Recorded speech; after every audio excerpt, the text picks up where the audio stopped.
Hey, que la paix soit sur toi. Bienvenue dans Souveraine, le podcast pour les queens qui ont décidé d'arrêter de subir leur mariage avec un évitant, précisément, et de commencer à le comprendre et de prendre leur place.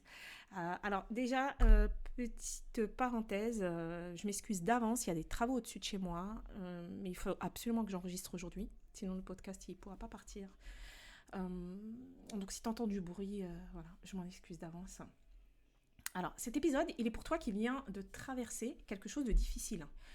Un conflit, une crise, une tempête, quelque chose que tu n'as pas géré comme tu l'aurais voulu.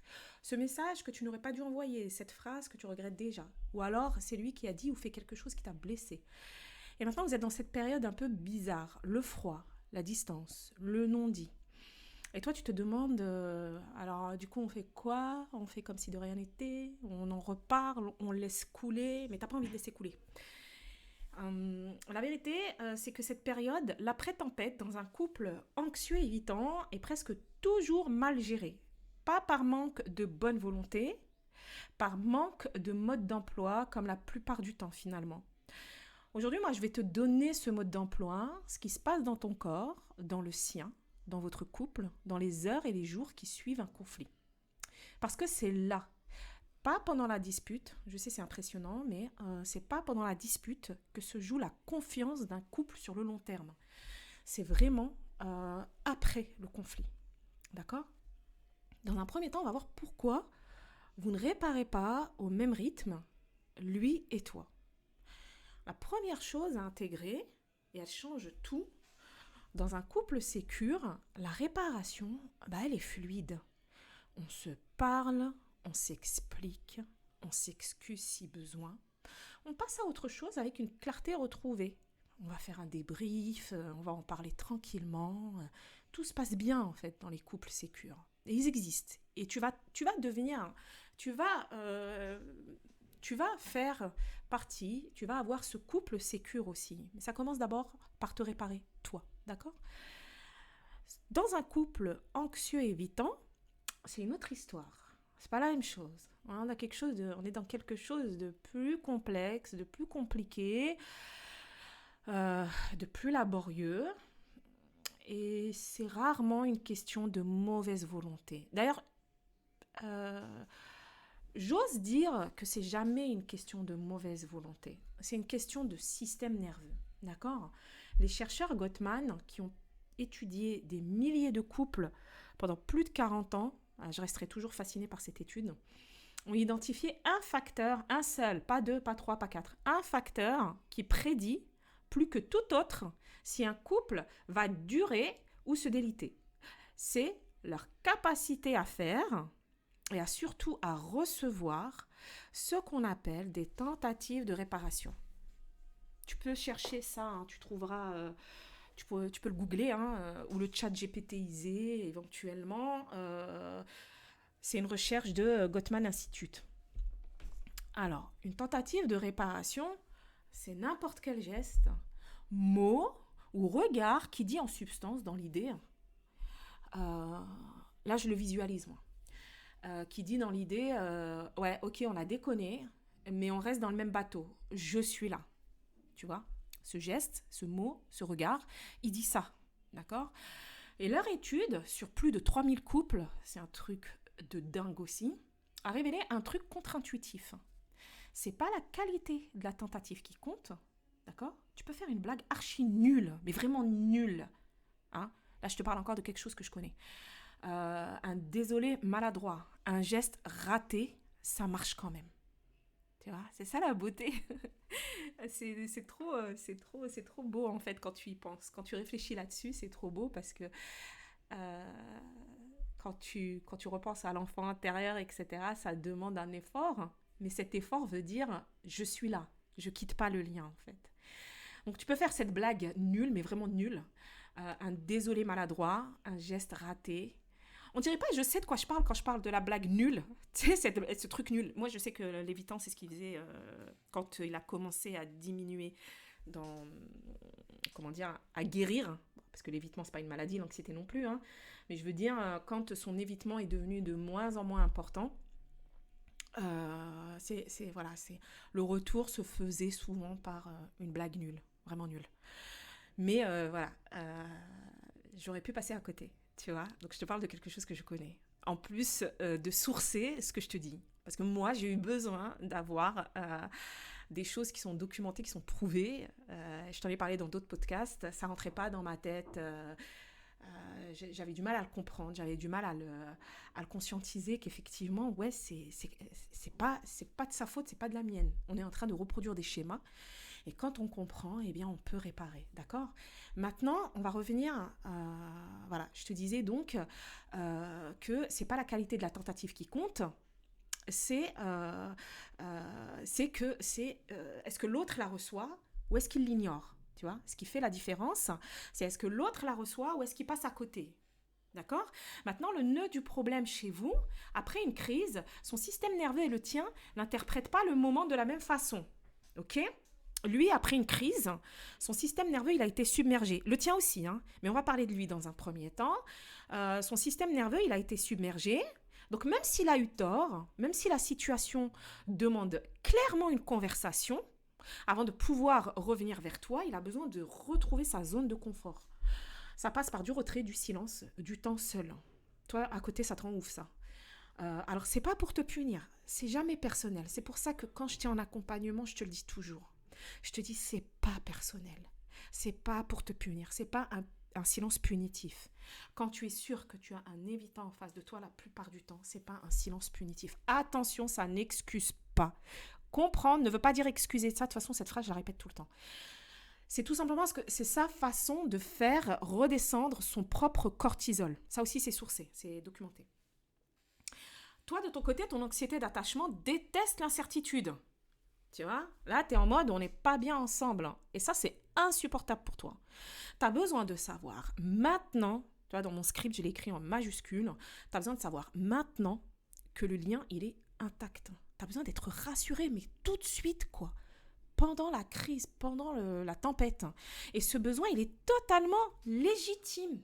D'accord, ma queen ? C'est pas mauvais, c'est pas une demande en trop, c'est pas quelque chose que tu dois mériter. Non, pas du tout, c'est légitime. Hein, d'accord ? Sauf que son timing, c'est pas le tien. D'accord ? Vous n'êtes pas sur le même fuseau horaire. Ok ? Donc voilà comment naît le deuxième conflit, celui qu'on ne voit même pas venir. Tu vas vers lui pour réparer, mais lui, il n'est pas disponible encore. Tu interprètes ça comme un refus, voire un rejet. T'insistes, il se ferme encore plus. Toi, tu paniques encore plus. C'est ce que la recherche appelle la poursuite. J'ai pas envie de le prononcer en anglais. Poursuite withdraw pattern. On va y arriver. Le cycle de poursuite-retrait, d'accord ? Pareil, c'est documenté. Et ce qui aurait pu se résoudre en quelques heures prend alors des jours, tu vois. Donc ça aurait pu être géré en quelques heures. Peut-être pas, parce que vraiment le temps dans les couples anxieux et évitants, j'ai vraiment l'impression qu'on vit dans un autre espace-temps. Le couple anxieux et évitant vit dans un espace-temps parallèle, tu vois. Donc c'est un peu du mensonge que de dire ce qui aurait pu être résolu en quelques heures prend quelques jours. Ça n'aurait jamais été résolu en quelques minutes, quelques heures. Ça prend du temps. Surtout au tout début d'une relation, surtout quand vous vous découvrez. Ça prend beaucoup de temps. Ça demande beaucoup de patience. Et c'est pour ça qu'il y a cette complexité. C'est pour ça que tu as tendance à dire que ta relation est compliquée. Entre autres, hein, c'est pas que pour ça. Mais entre autres, c'est pour ça que tu as tendance à penser que ta relation est compliquée. D'accord ? Mais t'inquiète pas, moi je te comprends. Hein, c'est pas compliqué. Tu vois ? Si tu suis ce podcast, que tu continues à profiter de ces réflexions, tu vas dénouer ces choses-là petit à petit toi aussi. Mais prends soin de toi pendant que tu fais ça, d'accord ? Surtout, parenthèse. La bonne nouvelle, c'est que une fois que tu vois ce mécanisme, tu arrêtes d'interpréter son silence comme du mépris, comme une punition, comme une volonté de rompre, enfin des trucs comme ça, tu vois, tous ces scénarios-là, catastrophes, t'arrêtes de voir ça comme ça. Parce que quand bien même, on va partir dans le scénario catastrophe le plus catastrophique. Quand bien même, effectivement, c'est ça. Toi, en tout cas, tu prends le parti, tu prends la décision de ne plus le vivre personnellement. Tu vois? Du coup, ce qui se passe, c'est que tu arrêtes de transformer ton besoin de proximité en poursuite qui le fait fuir encore plus. Donc là, encore une fois, là, on est sur toi pour le moment, on n'est pas dans le lien, on n'est pas sur lui, etc. On parle de toi, de la manière de gérer ce moment-là, d'accord? Retiens juste ça. Une réparation, elle a un temps. Et ce temps, c'est pas toujours le tien, tu vois. Ce n'est pas toujours euh, celui que le temps dont toi tu as besoin, tu vois. Ensuite, là, dans cette partie, je vais te parler de pourquoi physiquement tu n'arrives pas à passer à autre chose. Il se passe autre chose aussi, quelque chose qui est complètement indépendant de ta volonté, hein. Je vais faire une petite parenthèse scientifique. Je vais être courte. Vraiment, je te promets que je vais être courte, mais elle change tout. Pendant une dispute, ton corps libère du cortisol. Donc, c'est l'hormone du stress. On en a parlé dans d'autres épisodes, qui est piloté par ce qu'on appelle l'axe hypothalamo-hypophyso-surrénalien. Tu vois, cette info, finalement, on n'en a pas besoin, mais j'avais besoin de te la donner quand même, tu vois. Le système d'alerte de ton corps, c'est cette chose-là que je viens de citer, l'axe hypothalamo-hypophyso-surrénalien. Voilà, on va leur passer le bonjour et leur dire de plus revenir nous voir, reste à ta place, c'est sympa. Ce cortisol ne redescend pas instantanément à la fin de la dispute, tu vois. Ça redescend pas instantanément à la fin de la dispute. Une étude a même montré que le niveau de stress d'un partenaire pendant et après une discussion conflictuelle pouvait garder l'autre partenaire en réactivité physiologique élevée pendant jusqu'à 4 heures après la fin de l'échange. C'est énorme, hein. Moi, plus j'apprends à ce sujet, plus je plane. Je plane, c'est incroyable. En fait, tout ça, c'est cliniquement documenté. Mais encore une fois, on est des adultes, on n'est plus des enfants. Comprendre oui, excuser non. D'accord? Donc, si toi, tu commences à travailler sur toi, à bouger, etc., à faire ce travail, il faut que en face, ce soit fait aussi. Mais pour le moment, encore une fois, on est sur toi, on travaille sur toi, avec toi, pour toi, d'accord? Si ça marche et qu'il te rejoint, tu vas laisser un espace naturellement, qui va se créer naturellement. Il te rejoint. Cool, c'est tout ce qu'on veut en fait, c'est tout ce qu'on souhaite. Sinon, tu auras gagné une transformation et une posture. D'accord? Ça peut être l'opportunité pour toi de comprendre énormément de choses à l'intérieur de toi. D'accord? Donc en gros, quand ton mari te dit 20 minutes après une grosse dispute, ça va, c'est bon, on passe à autre chose, et que toi, tu sens que tu n'arrives pas à lâcher, c'est pas que tu es rancunière. C'est que toi, ton corps, comme il est en mouvement, toi, c'est pas comme lui. Toi, les émotions, elles bougent. Donc, ton corps, voilà, ça bouge aussi à l'intérieur. Il est encore en mode alerte, à un niveau hormonal mesurable. Ajoute tu as les hormones féminines qui viennent secouer tout ça. Le détail le plus utile de toute cette recherche, c'est que ça a montré que les personnes qui restent présentes à elles-mêmes pendant le conflit, sans s'auto-juger ni juger l'autre, voient leur cortisol redescendre plus vite après la dispute. D'accord? Pas parce qu'elles s'en fichent, hein. C'est pas parce qu'elles s'en tapent. C'est parce que leur système nerveux sait revenir au calme plus rapidement. Ça, c'est des exercices, d'accord? Alors, petite conclusion pratique. Donc, avant même de penser à réparer la relation, il faut réparer ton système nerveux. C'est pour ça que je te dis toujours, reviens à toi, c'est important. Il faut que tu reviennes à toi. Il ne s'agit pas de lui, il ne s'agit pas du lien, il s'agit de toi. D'accord? Tu n'as pas envie d'être dans cet état. Oui, le lien provoque ça. Oui, sa réaction, son comportement provoque ça. Mais tu es responsable de la manière dont tu vis les choses. Ça se passe à l'intérieur de toi, c'est ton corps. Prends soin de toi. Ne te laisse pas, ne laisse pas ton système nerveux, ton corps arriver à ce stade et rester dans ce stade longtemps. D'accord? Avant même de penser à réparer la relation, répare ton système nerveux. Il faut laisser le temps à son rythme à lui. D'accord? Sinon, vous tentez une conversation avec 2 corps en alerte. Et statistiquement, ça donne une seule chose. Une dispute round 2, quoi. La bagarre niveau 2. D'accord? Là, ce que je vais aborder avec toi, c'est qu'il faut absolument d'abord te réparer toi. Parce que tu es importante, parce que tu le mérites, parce qu'il le faut pour toi. C'est exactement là où on arrive à l'étape beaucoup d'entre nous sautent complètement. Te réparer toi avant de gérer, avant de dealer avec lui, quoi. Franchement, mais personne ne mérite que tu t'épuises, même pas l'homme de ta vie. Vraiment, hein. Après une tempête, ton système nerveux, il est épuisé, il est vidé. Que tu étais dans la colère, dans les larmes, dans le silence glacial, ton corps, il a traversé quelque chose d'intense.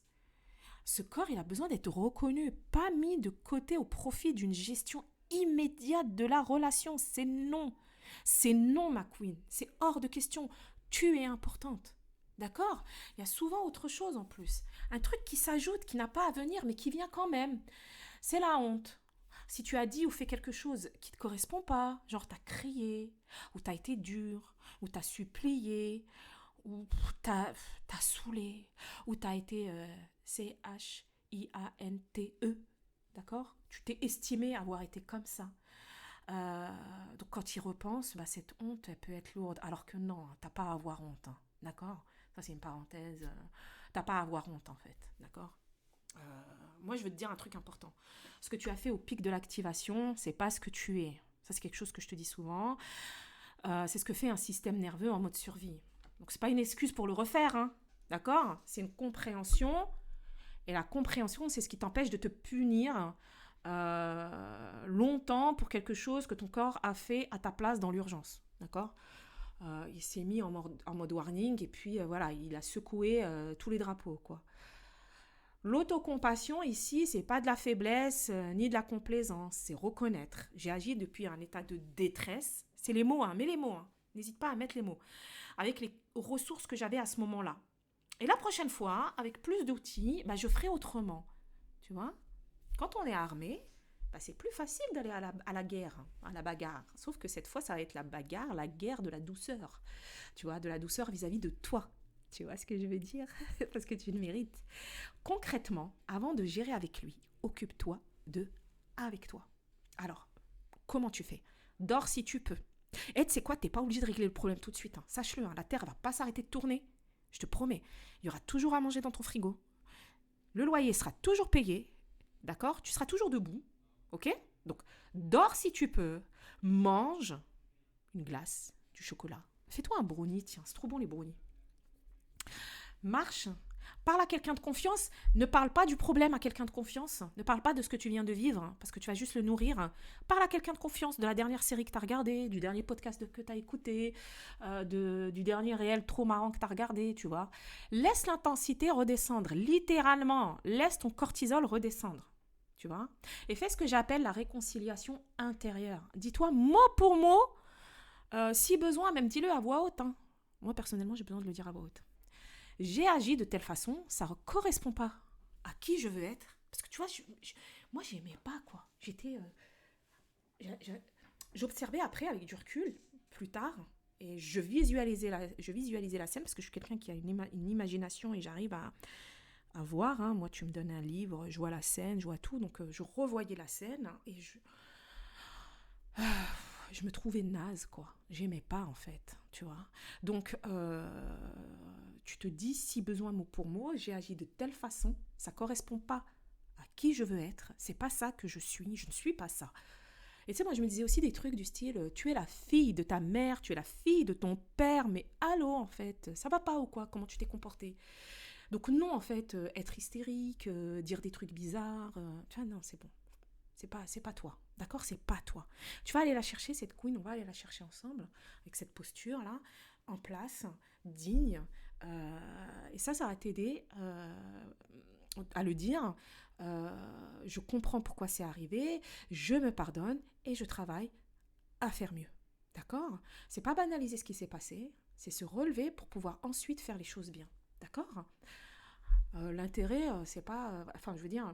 Le truc, c'est pas de rester sur ce qui s'est passé, t'en vouloir. Parce que tu sais, quand j'étais en accompagnement, t'as des mots parfois très très durs. Mais je te comprends, hein, je te comprends. T'as des mots très très durs vis-à-vis de toi. Et j'ai fait que de la bip, MERDE, j'ai fait que de la bip, je fais que... C'est des mots que tu dis, d'accord? Clairement, c'est pas toi qui agis à ce moment-là, d'accord? Je comprends, j'entends cette hystérie. Maintenant, tu ne t'autoflagelles pas, tu n'en parles pas longtemps, tu passes à autre chose, tu te parles gentiment, tu es bienveillante avec toi et tu prends soin de toi. C'est très important. D'accord. Si tu as dit ou fait quelque chose qui mérite vraiment une excuse, et seulement dans ce cas, voici comment formuler depuis une position souveraine euh, l'excuse, position basse, tu la connais par cœur. Hein. Je suis tellement désolée, j'aurais vraiment pas dû, je sais pas ce qui m'a pris, tu as raison, j'exagère toujours, je suis vraiment pas bien, désolée. Ça, c'est une capitulation totale, hein, d'accord. Ça efface tes besoins légitimes, c'est non. D'accord. Y compris ceux qui étaient à l'origine de la dispute. Ça crée un déséquilibre dans le couple et au final, ça répare rien, ça reporte le problème. Et puis, tu sais, ça accumule en fait. T'accumules du mauvais sur du mauvais, du négatif sur du négatif. Et après, à un moment donné, ça va sentir mauvais. D'accord. Parce que s'il y avait sous le conflit, ce qu'il y avait sous le conflit, bah, il est toujours là, intact. Hein. Il attend juste de ressortir au prochain round. L'excuse souveraine, bah, elle ressemble à ça. En gros, dans l'idée, hein, avec tes mots à toi, mais ça ressemble à ça. Moi, je voulais te dire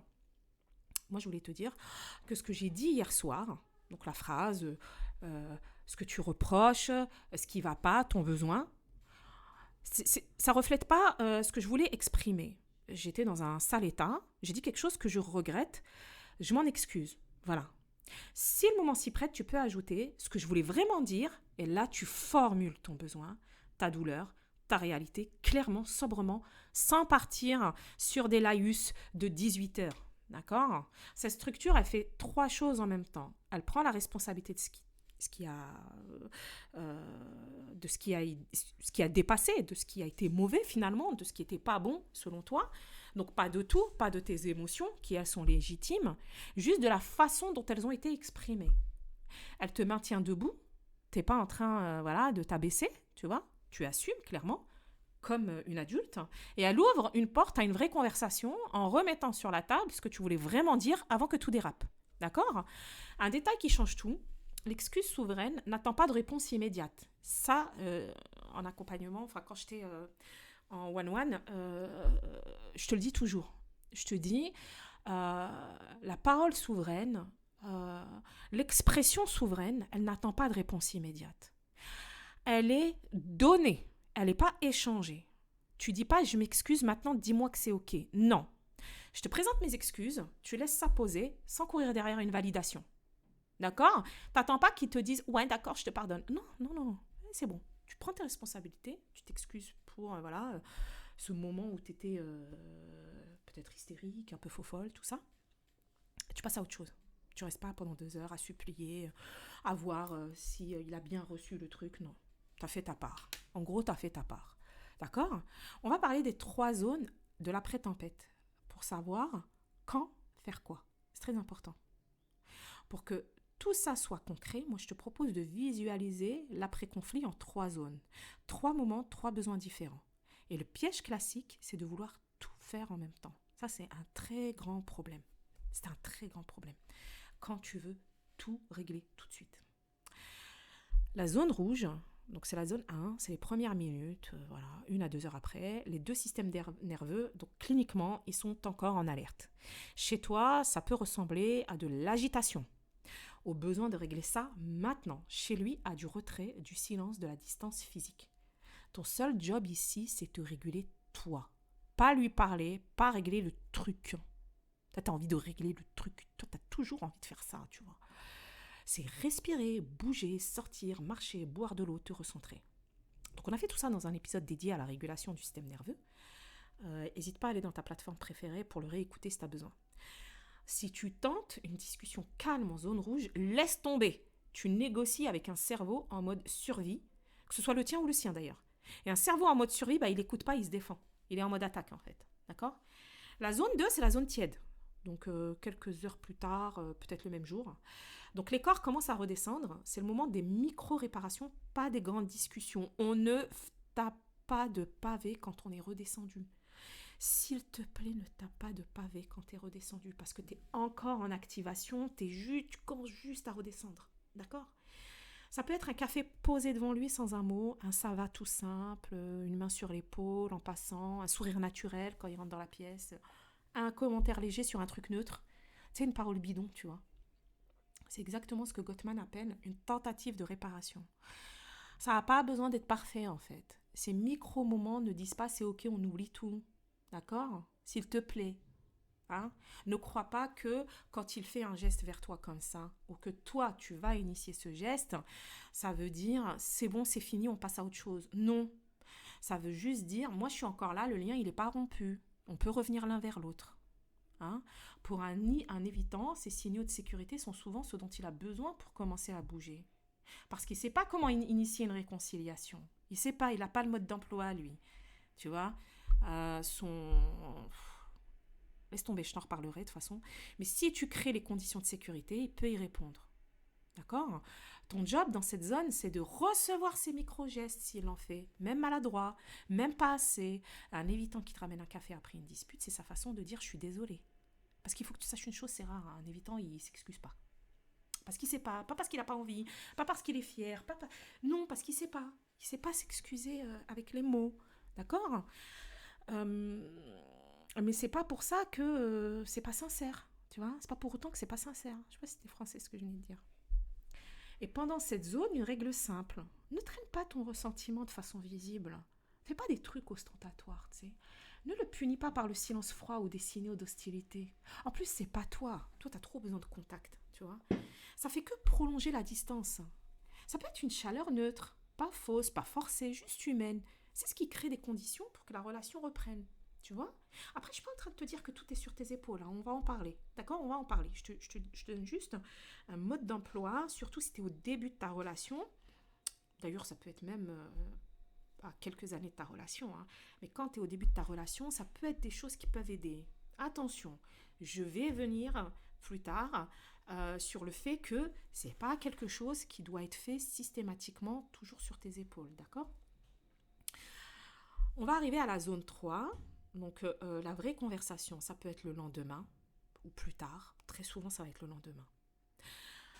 Alors, je vais dire une phrase qui traîne beaucoup partout. On ne dort jamais fâché. Si, tu peux dormir fâché. Hein. Je te promets, il ne va rien se passer. Encore une fois, la Terre va continuer de tourner, le soleil va se lever, ton frigo, il y aura toujours à manger dedans, le loyer sera toujours payé. D'accord?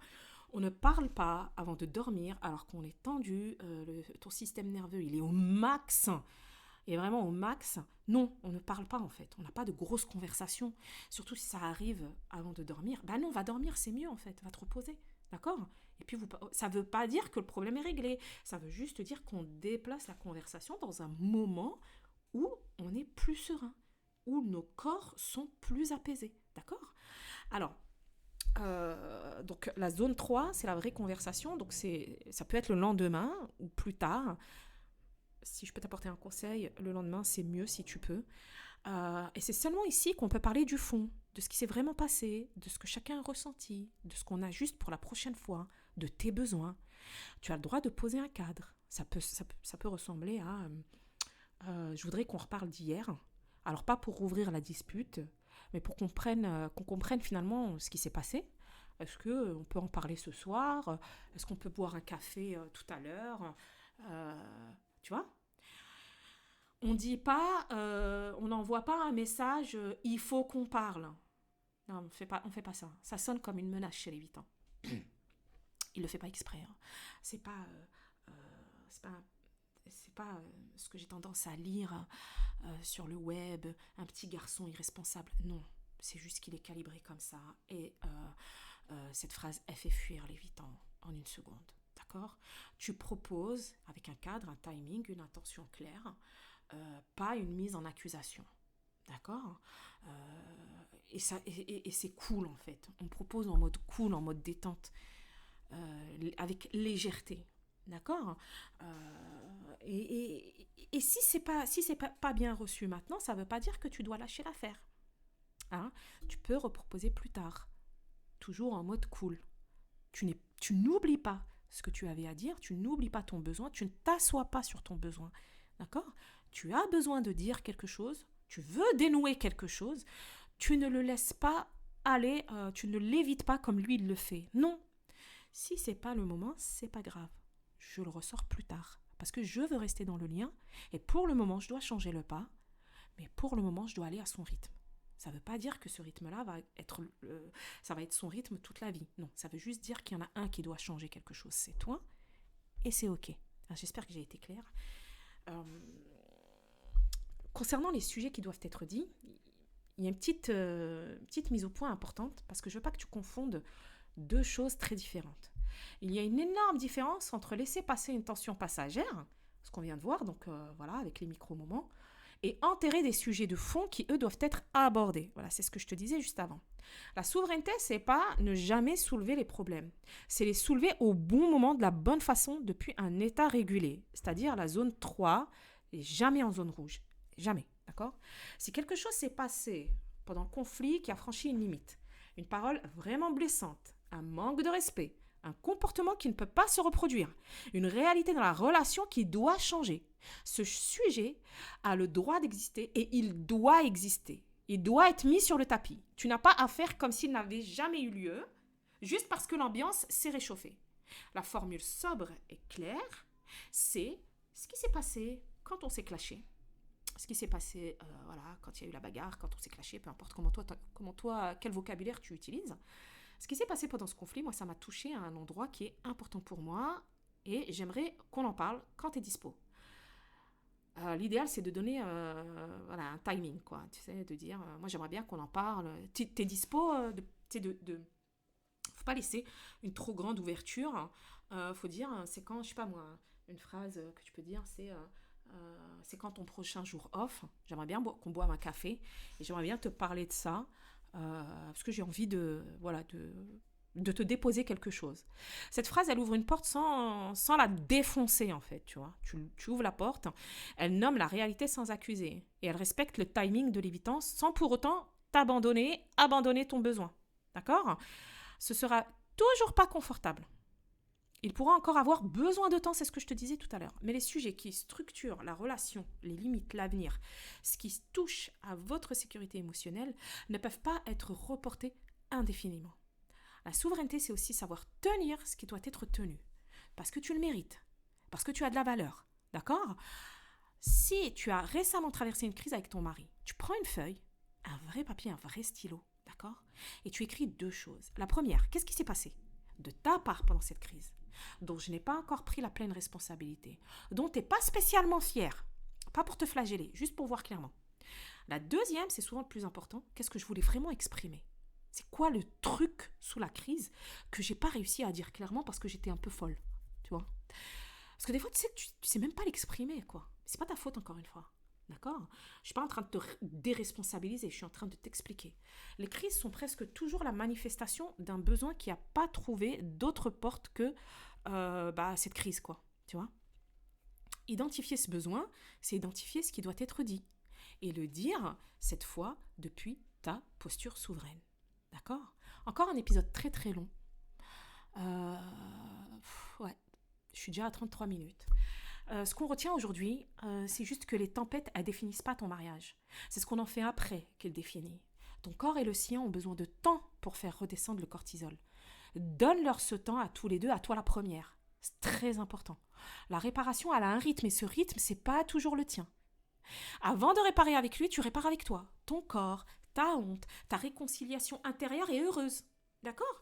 Si excuse il y a, qu'elle soit souveraine, offerte, pas échangée contre une validation immédiate. La connexion revient souvent par des micro-moments, avant de revenir par les mots. Et les sujets de fond ont le droit et ils doivent exister au bon moment dans le calme et jamais enterrés pour de bon. Jamais, ma queen. Tu n'enterres pas les sujets de fond importants pour toi. Tu ne les enterres pas. Tu peux les déplacer dans le temps, mais tu ne les oublies pas, jamais. C'est ce qui va te positionner dans ta relation. Chaque crise bien traversée, c'est une opportunité en fait. Avec les bons outils et la conscience, les cycles se raccourcissent, l'intensité diminue et l'après devient de plus en plus habitable. Et ça devient cool et léger.